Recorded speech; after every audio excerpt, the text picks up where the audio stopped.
टक्के म्हणजे 100 म्हणून गुणिले 100. हे शून्य कटला, हे शून्य कटला, हे शून्य कटला, हे शून्य कटला. आता मग किती उरले? 4 आणि 350 म्हणजे 350. याला आपण भागून घेऊ.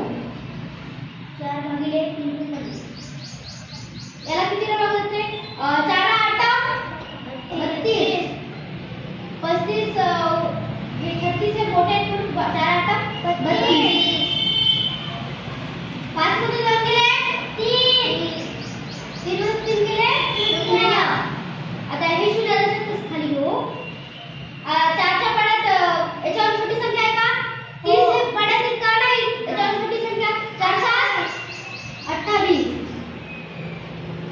10 मधून इकडे शून्य मध्ये 8 का नाही? म्हणून इकडे इकडे 10 मधून 8 गेले 2. इकडे 2 इकडे इकडे 30 मधून 28 गेले किती राहिले? 2 राहिले. आता याला दशांश घेऊ.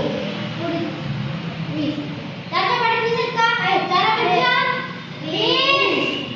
आलं का? याच्या टक्केवारी किती आली मग? 87.5%. आलं उत्तर? हे तिसरं. 350 चे 120 मार्क पडले तर गुणिले टक्के म्हणजे 100. मग याला किती भाग होते? 5 न 5 7 35. कोणाला 0. 5 दोन्ही 10. 5 चौक 20. हे शून्य कटला, हे शून्य कटला. मग याला किती भाग होते? 7 चा आणि 24 चा. 7 3 21. 24 मध्ये किती राहिले? 3. या 3 उरले. आता मग याला दशांश घेऊन आपण दशांश शून्य आले. 7 चौक 7 चौक 28. 7 चौक 28. 30 मध्ये 28 किती राहिले? 2. इकडे दशांश आपण शून्य दिला. 7 दोन्ही 14.